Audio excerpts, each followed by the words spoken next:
中文教室借借代，借語同借代咧都同屬於呢個修辭手法裏面嘅，同埋佢哋兩個都好似樣啦，都有個借字，咁所以好多同學仔都會撈亂嘅。咁我哋今日一齊嚟睇下佢哋兩個之間有咩分別，同埋點樣可以區分佢哋啦。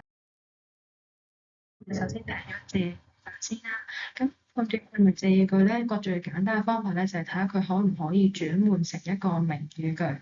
咁借語咧屬於比喻裏邊其中一種啦，咁所以按理嚟講咧，我哋係可以將佢轉換成其他形式嘅比喻句子嘅。咁我哋可以嘗試將佢轉為一個名語句啦。首先咧睇下例句先啊，天上懸掛咗一輪皎潔明亮嘅銀盤。好啦，呢個銀盤係我哋重點需要睇嘅對象啦。咁其實咧，佢係想將呢個滿月比喻為呢個銀盤嘅，因為佢哋兩個有相似之處啦，形狀好相似啦，顏色上可能都好相似嘅。咁所以咧，我哋就會話啦，其實滿月係像銀盤嘅喎。咁所以我哋就而家將佢變換成一個普通嘅名語句啦。天上懸掛咗一輪像銀盤一般嘅月亮。好啦，然後你會發現一個問題，咁呢個牽涉到我哋第二個判斷嘅方法，就係咧。句子裏邊咧係出現本體嘅，咁所以咧呢個本體係需要你哋自己發揮一個想像力去大概去估佢究竟係乜嘢啦。咁例如話，我哋睇下例句二啦，下雨後天邊出現咗一道色彩斑斕嘅橋。咁我哋可以靠呢一個下雨後啦，同埋天邊啦、色彩斑斕等呢啲句子嘅提示咧，去判斷啦、去估啦。原來佢所講緊嘅本體咧係指緊一條彩虹嘅。咁所以我哋同樣咧將佢換翻成一個普通嘅名語句，就係下雨後天邊出現咗一道彩虹，猶如呢一個色彩斑斕嘅橋。係啦，呢個本體咧係冇出現嘅，需要自己另外去估、另外去加上去嘅。咁如果你做到呢樣嘢嘅話，發現佢係有本，可以自己加上本體，並且係可以轉換成一個名語句咧，咁佢就係一個借語而唔係借代啦。睇下借代啊，咁判斷佢係咪借代咧？大家可以用一個好簡單嘅口號記住佢，就係局部代替整體啦。咁局部咧就係呢個物件嘅一部分啦，而整體就係講緊呢個物件嘅本身。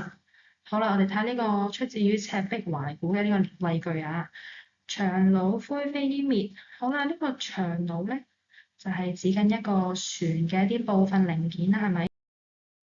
大家見到一啲船嘅部分零件啦，就唔係指緊成隻船喎，淨係船嘅一啲局部啫。好啦，作者係想以呢啲船嘅部分零件去代替成隻船嘅，所以咧作者就唔寫呢啲戰船灰飛煙滅，而係以戰船嘅一啲部分，佢哋呢啲零件去代替成隻船，就話佢係檣櫓灰飛煙滅啦。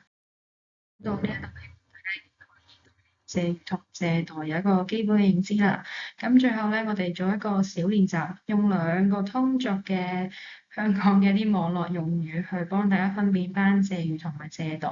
咁我哋有第一個係排骨仔，第二個咧就係四眼仔啦。咁佢哋其中一個咧就係屬於借語，其中一個咧就屬於借代。咁同學仔可以試下估下邊一個係邊一個啦。你而家嚟開估呢個排骨仔咧就係屬於借語嘅。咁因為排骨仔係用嚟形容一啲身形比較瘦削嘅人啦，咁你見到呢幅圖，佢啲骨凸晒出嚟，就好似呢個排骨咁啦，骨慘慘嘅，啲骨凸晒出嚟嘅，咁呢個就係佢哋兩個嘅相似之處啦。咁所以咧就會話呢個係一個比喻中嘅借語。咁如果你用翻我哋頭先講嗰個方法咧，就係將呢個詞語回歸成，將佢變成一個名語，其實都講得通嘅，就係話呢個人好像一塊排骨一樣啦。係啦，咁你會發現係做到嘅咁嘅方法。咁所以呢一個排骨並非呢個人身上嘅一個局部嘅特徵，咁所以咧就唔屬於借代嘅。再嚟睇下四眼仔啦，咁相信有戴眼鏡嘅人可能都俾人叫過四眼仔啦。咁四眼仔就係講緊有一副鏡片啦，即係兩個鏡片啦，再加埋兩隻眼睛，咁加埋咧就好似有四隻眼一樣。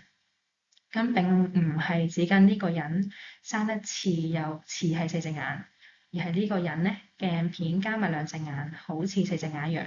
咁呢個好似就唔係比喻嚟嘅。咁呢個回歸到最根本嘅乜嘢係比喻嘅問題啦。例如話，我今日面青口唇白，好似就快病一樣喎。佢哋兩個之間冇相似之處嘅，咁所以就唔係比喻，就如同呢一個人同埋四眼一樣，佢哋兩個冇相似之處嘅，所以唔係比喻啊，淨係話佢呢個情況好似有四隻眼一樣。咁所以咧，呢一個其實係用一個局部嘅特徵，呢一個眼鏡啦，同埋佢一對眼啦，去代替成個人，去代替成個人。咁所以咧，呢個屬於借代。四眼就係屬於借代嘅，四眼係呢個人嘅局部特徵，唔係比喻嚟嘅，唔係比喻，去借代佢成個人，咁就叫佢做四眼仔啦。咁希望可以透過呢兩個通俗嘅例子，去幫大家分辨到乜嘢係借喻，乜嘢係借代啦。咁大家以後諗翻起呢兩個例子，咁就可以運用得心應手啲啦。